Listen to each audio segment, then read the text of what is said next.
What if I tell you that your mind digests your food first? Yes, what if I say you that the stomach is not the only organ that is concerned with the digestion of your food?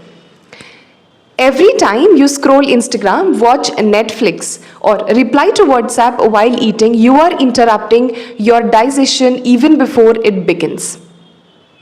By the end of this video, you will also understand why your phone and how your phone is affecting your nutrition more than the food on the plate. Basically, Ayurveda has described it in Charaka Samhita through two fascinating words or qualities of the mind, Anutva and Ekatva guna.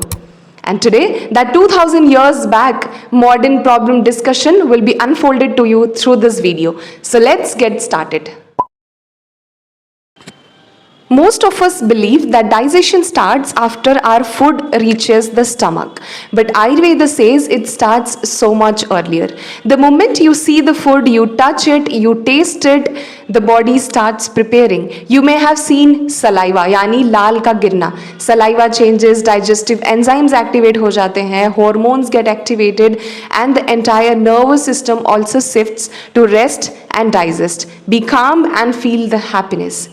The modern science calls this the cephalic phase of digestion, but Ayurveda described it very earlier with the same principle through the coordinated movements of the indriyas, the sense organs, mind, the manas or the agni or the digestive system. This is a coordinated system of action that the body takes even before the food touches the mouth or enters your buccal cavity. Now let's talk about how we all have forgotten manas as one of the organ. Basically, Charak has described about these two very exclusive qualities of the mind or two gunas of the manas. First one is Anutva, that is subtleness. Our mind is really very subtle. One moment it is eating, the next moment it is changing its object of sense organs towards reading the messages, watching a cricket match, sometimes also replying to the comments, and the mind is constantly moving around and traveling everywhere, but it is doing nothing. And that is why always while we sit to study, someday when we are very happy and really eager to know about some sort of a thing from the topic we are studying, we are really focused, and that lasts with us for longer. Then at moments when we study with some thinking about some incident or something that we watched recently, sometimes our mind cannot just get detached from it very soon, and it constantly roam about that particular incident, और तभी हमारा focus बिगड़ जाता है. We don't retain much what we did at that particular time, and that is where the Anutva guna of the mind is justified. The subtleness of the mind with one sense organ. It connects with sense organs very deeply, but once you start multitasking, it is very confused, because also at the level of the brain, we know that each and every function of our sense organs is controlled by the different parts or the different areas of the brain in the cortex. So we cannot confuse our mind by doing 1 second we are eating. It means our mouth, eyes, tongue, all these things are activated, and the next moment we are shifting it to think something very important even while the chewing, the digesting and the salivary changes are going on. The second quality is Ekatva or singleness. According to this, our mind, although it is very fast, genuinely it can engage with one object at a particular time. And every time you scroll reels while eating or watch any sort of screens while eating, your mind moves from the screen to the food and back again. And this is where your mind fails to engage truly with the meal that you're eating. And this connection is really very subtle again, and this needs to be having a single connection between the meal and your mind and not anything else in the background. By this, again I say that according to Ayurveda, it is now hence proved that the mind is one. So do one thing at a time with full awareness, consciousness and connection.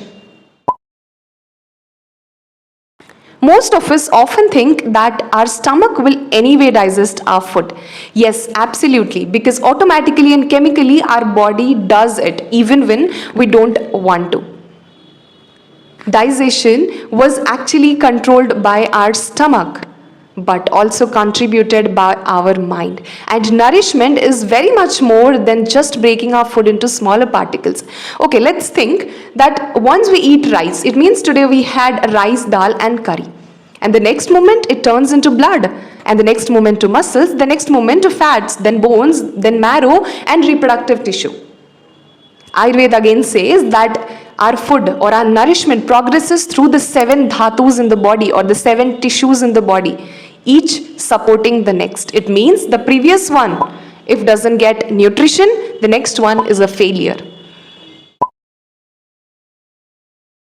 How can one meal eventually turn into your skin, your muscle, your immunity?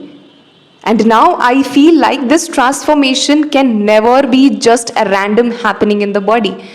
It's just final that it depends on your Agni, your proper nourishment system, proper memory of the meal, and also your coordinated thinking about the meal, mind and readiness of the stomach to digest it. Let's think a little differently now. Food is not just calories, right? It contains signals, and that is why the protein in the body turns into enzymes and fats help build hormones. Also, micronutrients regulates much of the biochemical reactions that are taking place in the body. It means your body knows exactly what to build, and that is controlled by the Agni, which is having the natural capacity to nourish the tissues, and that too in sequence. We don't guide the stomach, we don't guide the Agni to do all this, but it is the natural capacity of the body that it does naturally. Otherwise, the rice should turn into rice tissue, dal should turn into dal tissue, and banana should turn into banana tissue, right? But no. The body or the nervous system or the exact intellect that is working behind is ready to make what it needs. Okay, if digestion was just merely an act of filling your stomach, then why God didn't make a hole nearby somewhere around our belly to fill our stomach and give such a long gastrointestinal tract with such a beautiful and sophisticated mechanism that will lead us to this being that we are?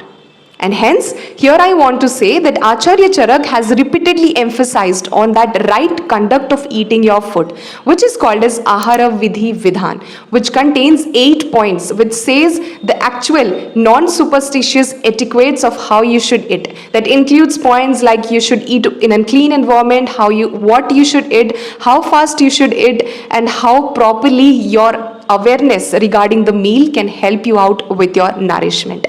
So in the next video, I'll be talking all about these 8 points, and please stay tuned if you are interested to support your digestion from your hands itself.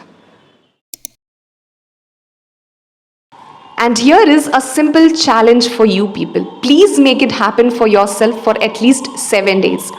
So today onwards, whenever you eat anything, whatever you get into your mouth, even if a spoonful of Bonvita, ghee and anything that you eat, even that may be a piece of food, you should not have your phone, your laptop or any sort of screens around you.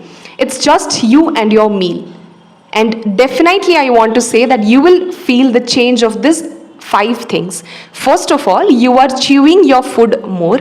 You are feeling full sooner. Your taste of the food is more enhanced, and also you're feeling lighter after the food. Last but not the least, you will rarely be not liking the food on your plate. And this small changes literally can change your relationships with food. Now, most of you will say that are we going to worship our food blindly with some sort of a mantra you're going to say? Then let me confirm that it's not like that. It's just the Ayurveda authentic texts asking you to be present with the food that you're eating. So the next time you sit with your meal, don't ask your mind what's on screen. Just check, is your mind here with your meal consciously?